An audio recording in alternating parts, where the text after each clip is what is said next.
Constitutional India आणि सत्यशोधक दर्पण या यूट्यूबच्या माध्यमातून संयुक्त विद्यमानाने एक मुलाखत जी सध्या भारतीय पेन्शनरसाठी, भारतातल्या सगळ्या पेन्शनरसाठी महत्वाची आहे. नॅशनल लेवलवर ह्याचं खूप महत्व आहे. त्याचं कारण असं झालं की जे फायनान्शियल बिल आहे, हे फायनान्शियल बिलमध्ये पार्लमेंटमध्ये पास झाल्यानंतर एक पेन्शनरवर एक आघात झालेला आहे आणि तो कशा प्रकारचा आघात आहे आणि त्यासाठी पुढची रणनीती जे पेन्शनर्स असोसिएशन जे आहेत ह्या काय पद्धतीने घेणार आहेत, याच पार्श्वभूमीवर ही मुलाखत आहे. या मुलाखतीसाठी आमंत्रित केलेले आहेत आदरणीय दाने सर, जे NFTE BSNL महाराष्ट्र परिमंडळाचे सचिव आहेत आणि AIBSNL PWA या सेवानिवृत्त असोसिएशनचे प्रमुख आहेत. आता यांना मुलाखत घ्यायची गरज अशामुळे पडली, यामुळं त्यांची मुलाखत घ्यायची आहे की त्यांनी कालच जिल्हाधिकारी कार्यालयात जाऊन सर्व पेन्शनर्स जे मेंबर्स आहेत यांना सोबत घेऊन त्यांनी एक निवेदन दिलेलं आहे. ज्या निवेदनाच्या द्वारे पंतप्रधान मोदी साहेबांना ते निवेदन पाठविण्यासाठी विनंती केली आहे. तर हा काय प्रश्न आहे, तर हे जाणून घेण्यासाठी मी दाने सरांना मी विनंती करतो की सर, हा काय प्रश्न आहे की जो तुम्ही निवेदनातर्फे पार्लमेंट पर्यंत पोहोचू इच्छिता?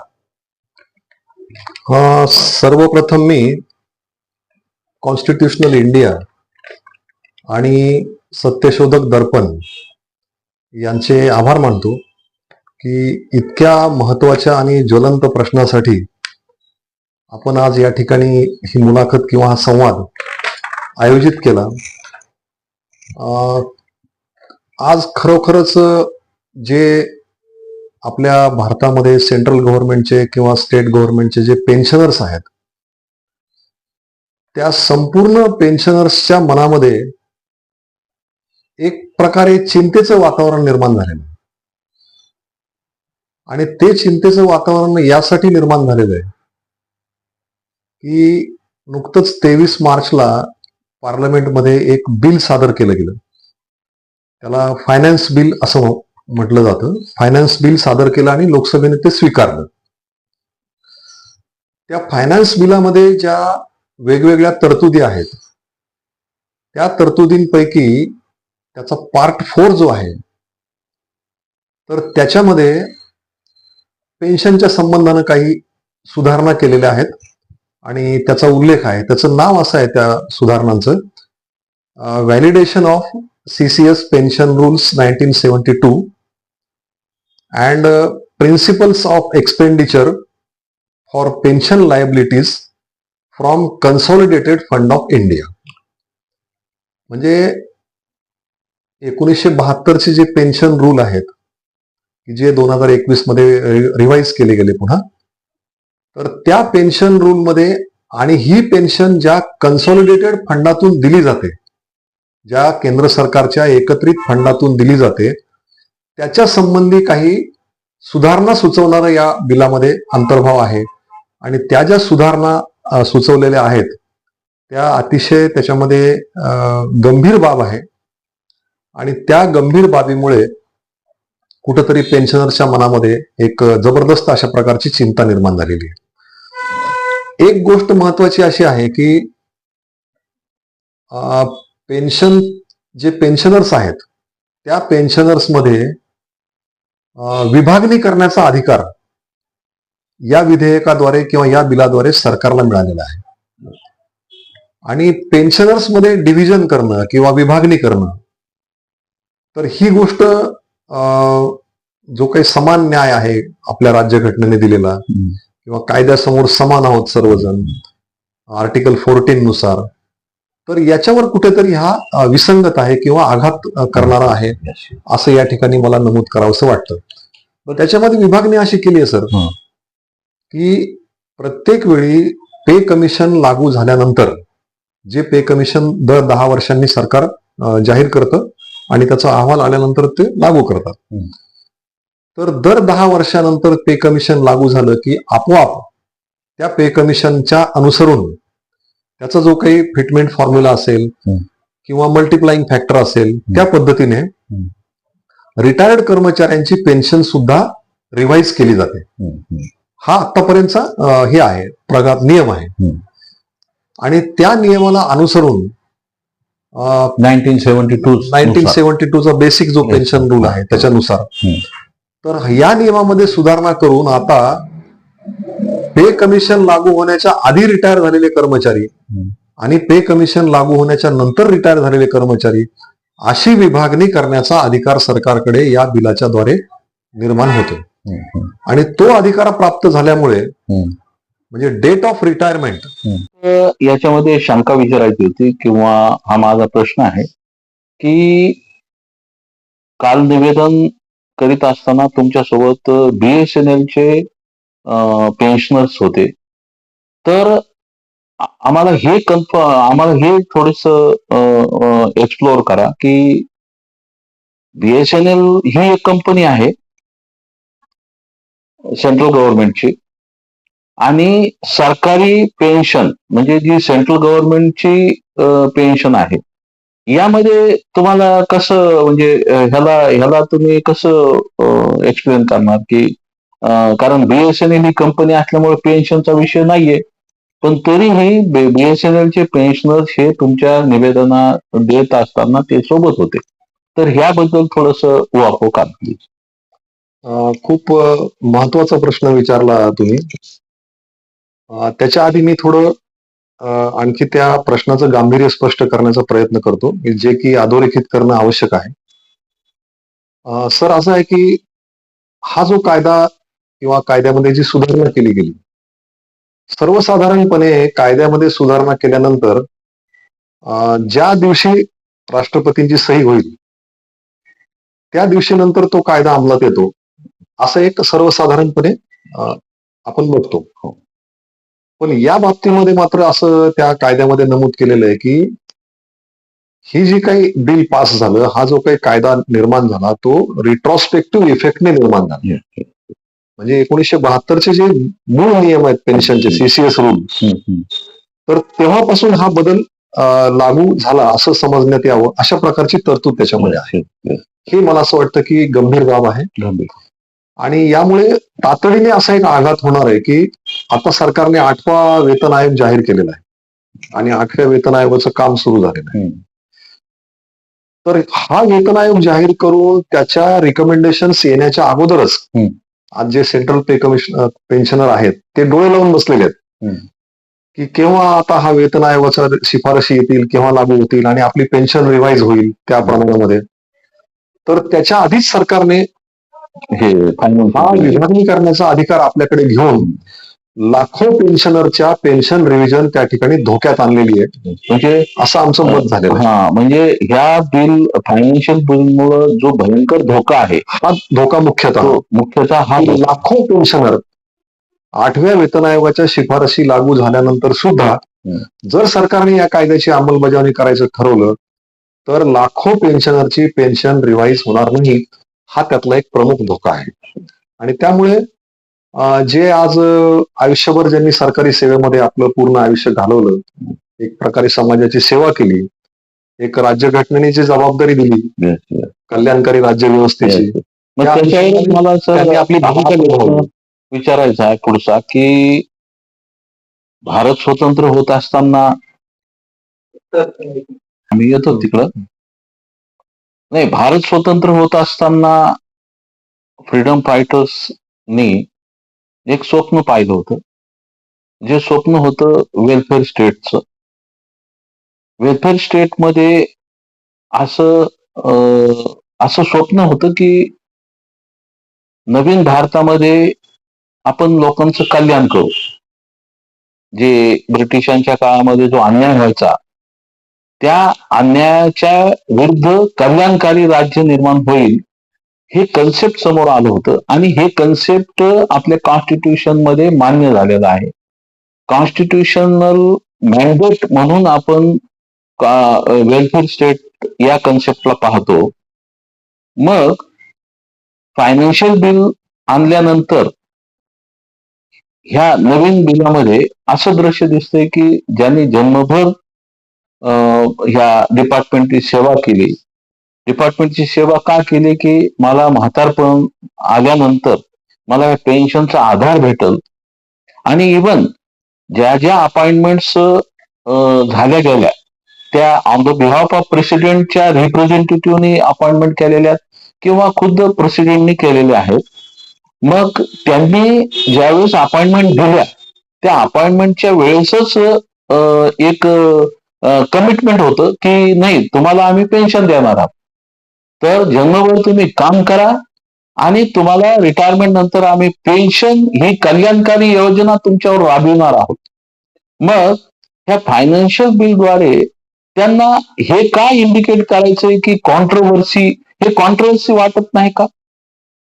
बरोबर आहे सर. हे राज्यघटनेच्या मूळ तत्वाशी किंवा राज्यघटनेचं जे स्पिरिट आहे त्या स्पिरिटशी सुद्धा हा निर्णय विसंगत आहे असं आम्हाला वाटतं. त्याचं कारण असं की राज्यघटना स्वीकारल्याच्या नंतर आणि राज्यघटनेचे शिल्पकार डॉक्टर बाबासाहेब आंबेडकर यांनी जी घटना सादर केली तर त्याच्यामध्ये त्यांनी ब्युरोक्रेसी जी आहे, सरकारी कर्मचारी ज्यांना आपण म्हणतो नोकरशाही, तर ती घटनेच्या 309 कलमान्वये त्यांचं नियमन केलं जातं.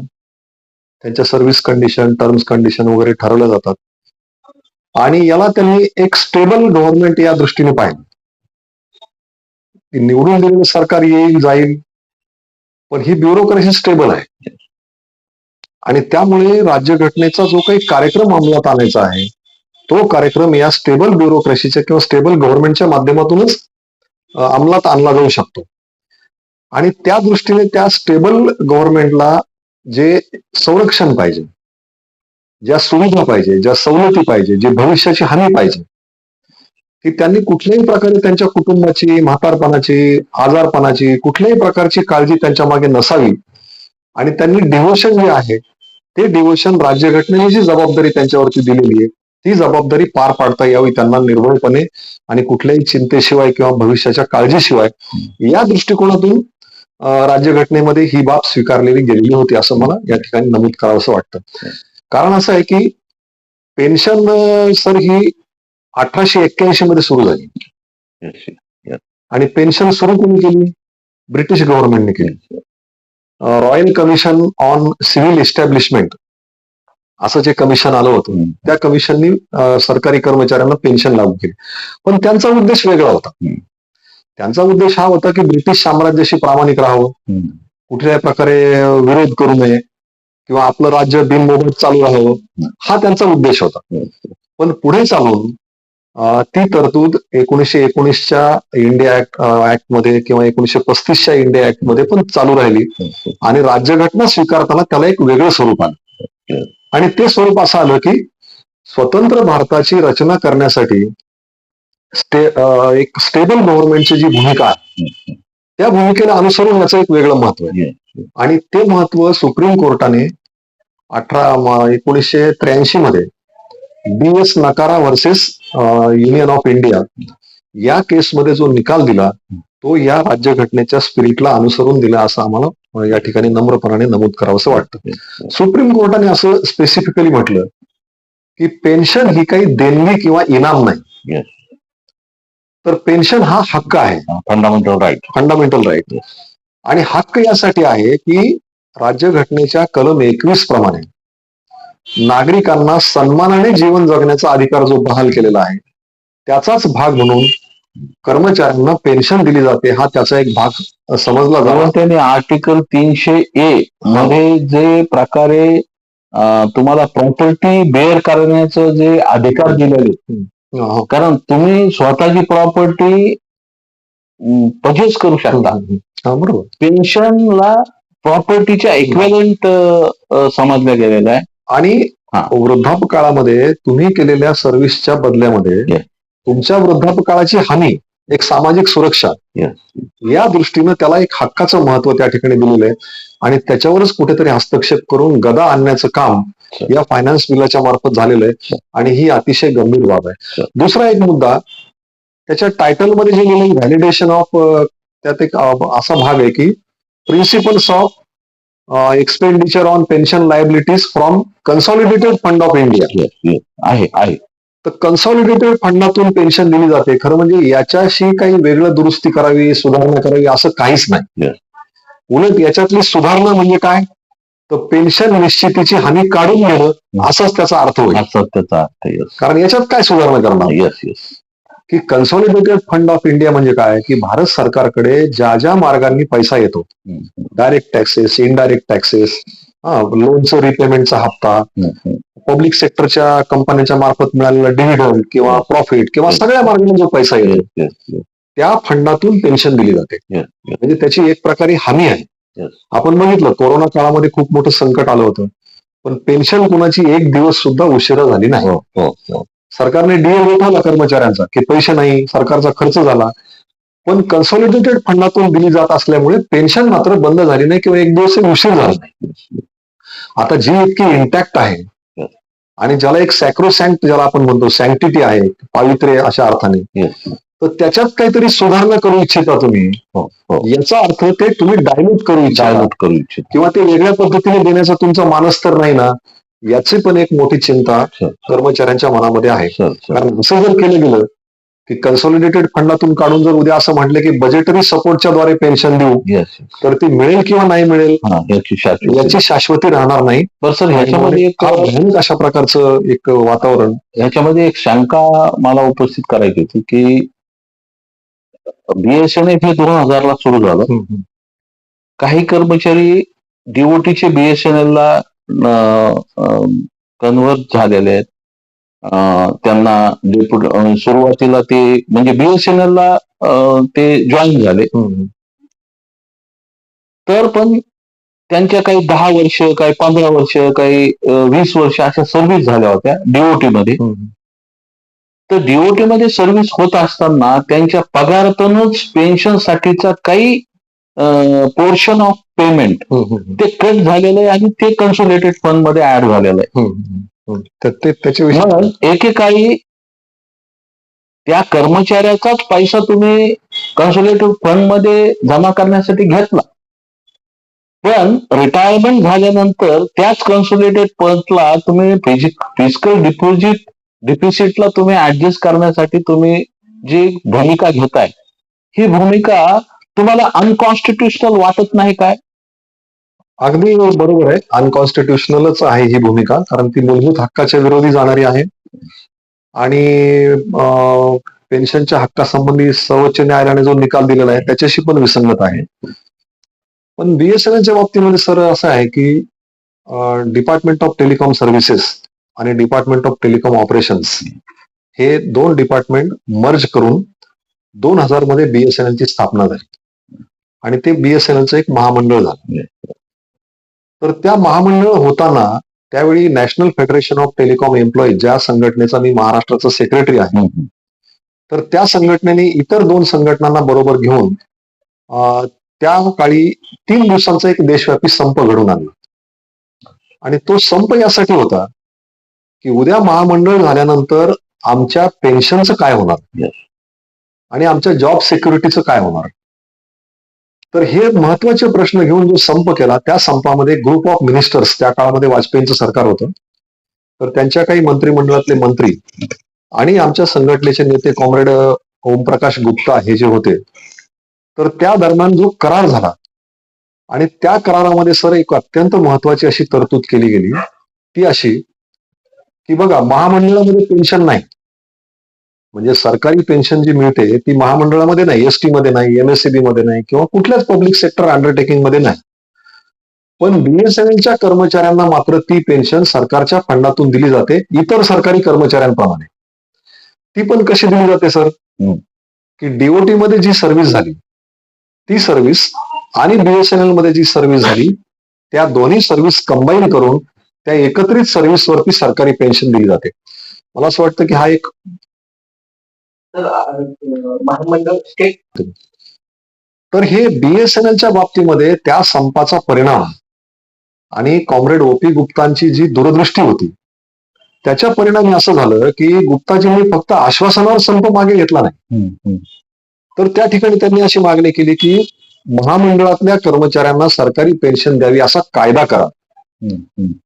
आणि मग तो कायदा केला गेला, म्हणजे त्या कायद्यामध्ये दुरुस्ती केली गेली. आता दुरुस्ती अशी झाली पाहिजे की त्या दुरुस्तीचा फायदा लोकांना व्हावा, नुकसान नाही झालं पाहिजे. तर ती दुरुस्ती काय केली गेली सर? रूल 37A हा 1972च्या सीसीएस पेन्शन रूल मध्ये हा नियम ऍड केला गेला. आणि तो नियम ऍड केल्यामुळे बीएसएनएल कर्मचाऱ्यांना पेन्शन लागू झाली. हा नियम कशासाठी होता? तर जर एखाद्या सरकारी डिपार्टमेंटचं रूपांतर महामंडळामध्ये झालं तर त्या कर्मचाऱ्यांच्या काय काय अटी राहतील, काय काय पेन्शनचं स्वरूप राहील, याच्या संबंधी तो रूल 37A हा कायदा आहे. त्या कायद्यामध्ये 22 नंबरच्या कलमामध्ये अशी तरतूद आहे की हे जरी काही असलं, म्हणजे इतर महामंडळांना जरी पेन्शन नसली तरी बीएसएनएलच्या बाबतीमध्ये मात्र सरकारी फंडातून दिली जाणारी पेन्शन एकत्रित सर्व्हिसवर या कर्मचाऱ्यांना लागू राहील. आणि त्या कायद्यामुळे बीएसएनएलच्या कर्मचाऱ्यांना आजही सरकारी पेन्शन मिळते. म्हणून आता जे फायनान्स ऍक्ट पास झालेला आहे त्याचा दुष्परिणाम हा बीएसएनएलच्या कर्मचाऱ्यांवर सुद्धा होणार आहे सर. आणि नॉट ओन्ली बीएसएनएल कर्मचारी, तर 50 लाख जवळजवळ पेन्शनर्स आहेत अख्ख्या देशामध्ये सेंट्रल गव्हर्नमेंटचे, त्यांच्यावर सुद्धा परिणाम करणारा हा कायद्यातला बदल आहे.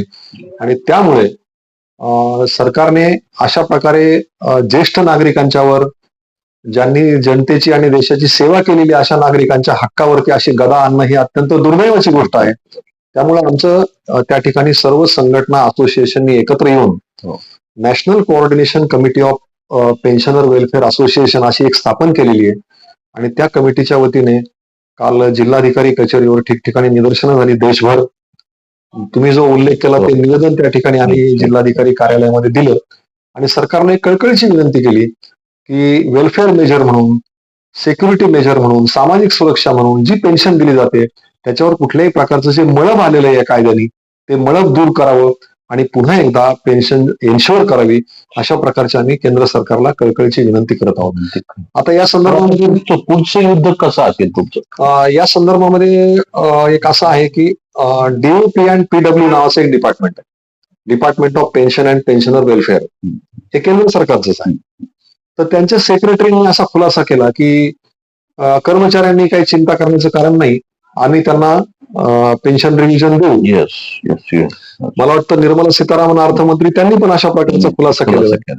पण मला असं वाटतं की एकीकडे कायद्यामध्ये दुरुस्ती करून अधिकार आपल्याकडे घ्यायचे आणि दुसरीकडे खुलासा करायचा की काळजी करू नका, ट्रस्ट करा. तर हे मला कुठेतरी म्हणजे याच्यावर विश्वास किती ठेवावा किती नाही हा एक भाग आहे. त्यामुळे तो जो काही कायद्यात सुधारणा केलेली आहे ही सुधारणा रद्द करा, म्हणजे आमची पेन्शन निर्भूत होईल, असं आमचं या ठिकाणी म्हणणं आहे. पुढचा जो भाग आपण विचारला, पुढचं युद्ध कसं असेल तुमचं? तर या शक्यतेवर पण नेते मंडळी विचार करतील की खरं म्हणजे मागच्या तारखेने कायदा बदलता येतो का, नंबर 1. म्हणजे मोठा गंभीर बाब आहे. आम्ही हायकोर्टामध्ये जे प्रॅक्टिस करतात आमचे मित्र वकील आहेत, ऍडव्होकेट विष्णू ढोबळे, त्यांच्याशी मी या संदर्भामध्ये चर्चा केली.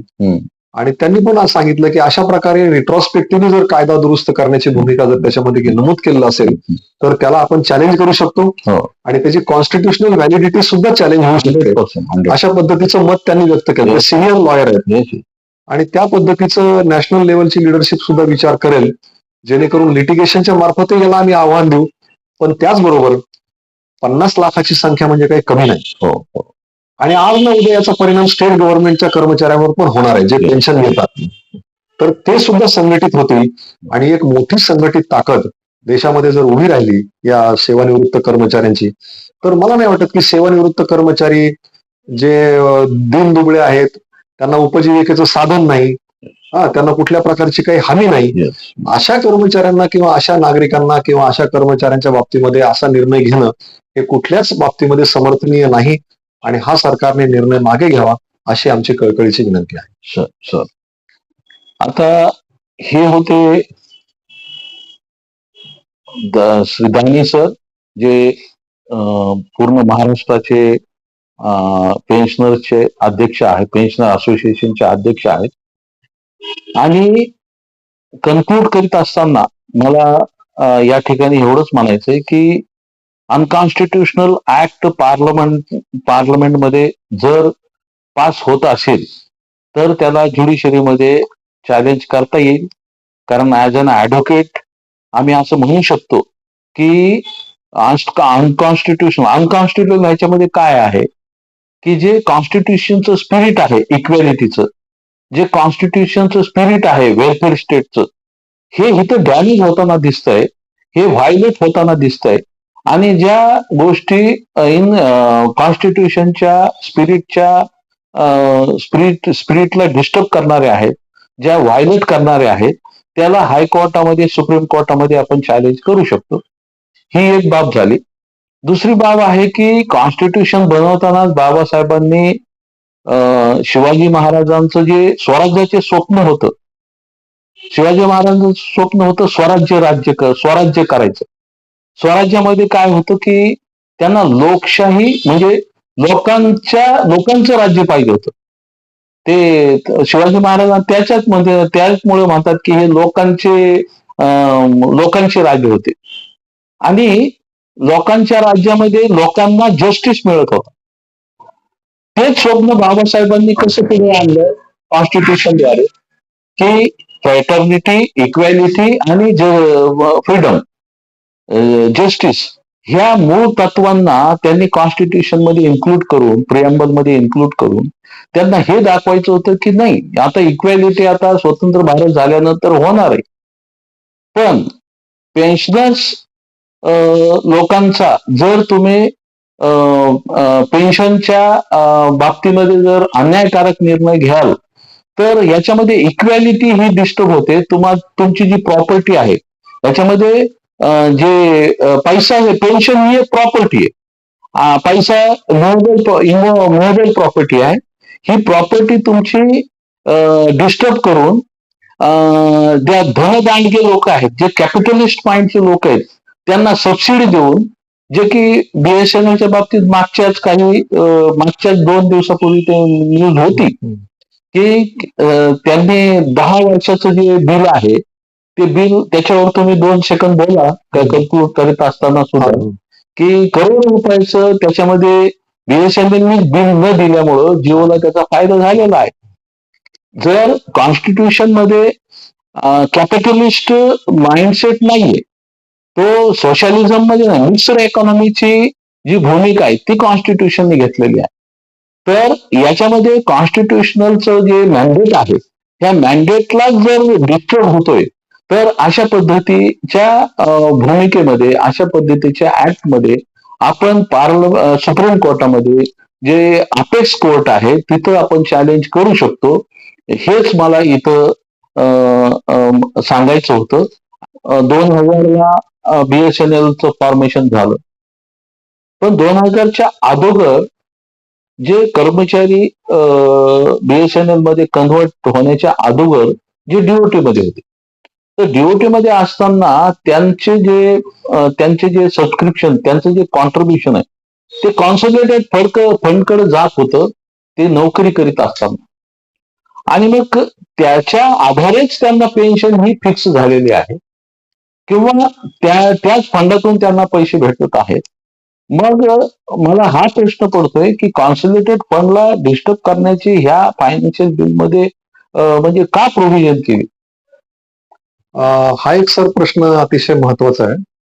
त्याच्या आधी मी हे सांगू इच्छितो आपल्याला की बीएसएनएलच्या कर्मचाऱ्यांच्या बाबतीमध्ये पेन्शनवरची गदा येण्याचा जो काही प्रसंग आहे तर ही दुसरी वेळ आहे.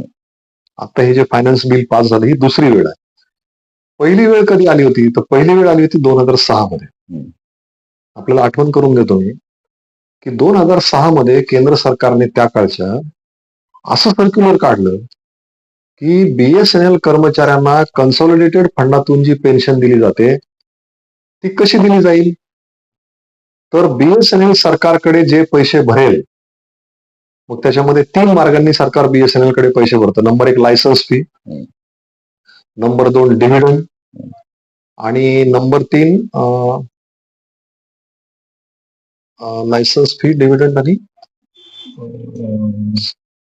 स्पेक्ट्रम चार्जेस वगैरे या माध्यमातून जे पैसे भरतो बीएसएनएल सरकारकडे, तर जेवढे पैसे बीएसएनएल भरेल त्याच्या 60% रक्कम पेन्शनवर खर्च केली जाईल आणि 40% मात्र बीएसएनएल ला बिअर करावी लागेल. आता असं सर्क्युलर काढलं तर याचा अर्थ काय? याचा अर्थ तुम्ही 2000 मध्ये कायदा दुरुस्त करून जी आम्हाला हमी दिली की पेन्शन सरकारी फंडातून दिली जाईल, त्याला बाधा निर्माण केली. 40% जबाबदारी बीएसएनएल वर टाकली. याचा परिणाम असा झाला असता की बीएसएनएलचं आपण बघितलं का आता 2 वर्षात 2020 मध्ये की कर्मचाऱ्यांचे पगार वेळेवर होत नव्हते. आणि मग अशा प्रकारे बीएसएनएल कंपनी जर तोट्यात गेली, तोट्यात आहेत सध्या, आणि परत त्यात गंमत अशी की त्याला कर्मचाऱ्यांचा काही त्याच्यामध्ये दोष नाही. सरकारी धोरणामुळे ही कंपनी तोट्यात गेलेली आहे आणि त्या तोट्याच्या परिणामी आता बघा, बीएसएनएल नफ्यात नसल्यामुळे डिव्हिडंड भरत नाही, बीएसएनएल नफ्यात नसल्यामुळे सरकारला पैसे भरू शकत नाही. जी कर्मचाऱ्यांचेच पगार वेळेवर करू शकत नसेल तर ही कंपनी सरकारला पैसे काय भरणार? अशा वेळी बीएसएनएल कर्मचाऱ्यांना जी पेन्शन मिळते सर, ती 60%च मिळाली असती, 40% पेन्शन मिळाली नसती आज.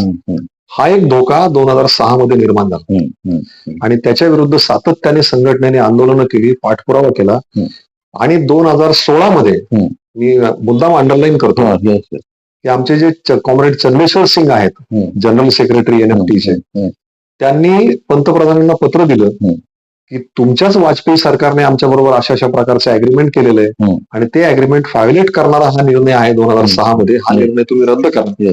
तर मला सांगायला आपल्याला आनंद वाटतो की कर्मचाऱ्यांच्या या पाठपुराव्याला यश आलं आणि पंतप्रधान कार्यालयाने खुलासा इश्यू केला की नाही, 60-40चा हा नियम लागू राहणार नाही, बीएसएनएल कर्मचाऱ्यांची पेन्शन 100% सरकारी फंडातून दिली जाईल and that's why pension is protected. आता हा दुसरा धोका आहे आणि हा जो दुसरा धोका निर्माण झालेला आहे, तर याच्यामध्ये सुद्धा तुम्ही जसं म्हणालात की ही पेन्शन देत असताना प्रत्येक कर्मचाऱ्याच्या अगेन्स्ट प्रत्येक डिपार्टमेंट, म्हणजे not only BSNL, post office, custom, excise, सगळे डिपार्टमेंट, हे सगळे डिपार्टमेंट प्रत्येक कर्मचाऱ्याच्या बेसिकच्या वर पर्सेंटेज काही पैसे सरकारला भरतात त्याच्या पेन्शनच्या अगेन्स्ट आणि ते थ्रू आउट सर्व्हिस भरतात. म्हणजे तुमचेच पैसे तुम्हाला ते सरकार फार काही असं कॉन्ट्रीब्युशनचा भाग भरला.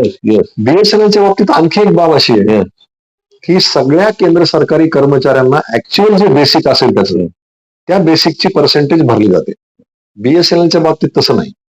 बीएसएनएलच्या बाबतीमध्ये तुमचा जो स्केल असेल त्या स्केलचा जो मॅक्झिमम फिगर आहे, समजा 16,400 ते 40,000 असा एखादा स्केल आहे आणि त्या कर्मचाऱ्याचं बेसिक आहे 30,000, तर इतर केंद्र सरकारी कर्मचाऱ्यां डिपार्टमेंट काय करतात, त्या 30,000च्या पर्सेंटेज भरतात. पण बीएसएनएल मात्र काय करतं, त्याचं जे हायेस्ट बेसिक असेल, ज्याला ते मिळत नाही प्रत्यक्षात, त्या 40,000च्या बेसिकवरती त्याच्या पर्सेंटेज प्रमाणे सरकारला पैसे भरतात आणि हे थ्रू आउट त्याच्या सर्व्हिस. त्यामुळे बीएसएनएल पण कॉन्ट्रीब्युशनचा मोठा भाग त्याच्यामध्ये उचलतं.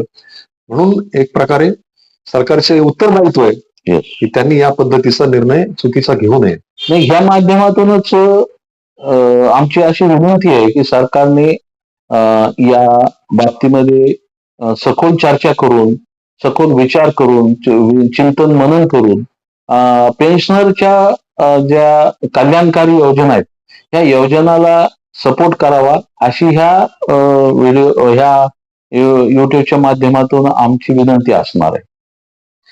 मी पुन्हा एकदा आभार मानतो सत्यशोधक दर्पण आणि कॉन्स्टिट्यूशनल इंडिया की तुम्ही मला या ठिकाणी इतक्या महत्वाच्या ज्वलंत प्रश्नाबद्दल बोलण्याची संधी दिली आणि हा जी काही विचार आहेत, आपली जी भूमिका आहे ती अनेक लोकांच्या पर्यंत जावी, एक प्रकारची जागृती निर्माण व्हावी आणि सरकारला हा निर्णय घ्यायला मागे घ्यायला भाग पडावं, यासाठी तुम्ही जे योगदान दिले त्याबद्दल मी तुमचा आभारी आहे. मी सुद्धा दानवे साहेबांचा आभारी आहे की त्यांनी वेळात वेळ काढून या विषयावर आम्हाला थोडस माहिती दिली आणि ही सर्व पेन्शनरला अवेअरनेस करणारे आहे आणि इवन जे कन्सर्न आहेत, all those who are concern with this matter, ते सगळ्यांना ही माहिती भेटेल. तर मी दानी साहेबांचा खूप आभारी आहे आणि सत्यशोधक दर्पण आणि कॉन्स्टिट्यूशन इंडियाचा सुद्धा आभारी आहे. Thank you sir. थँक्यू. जय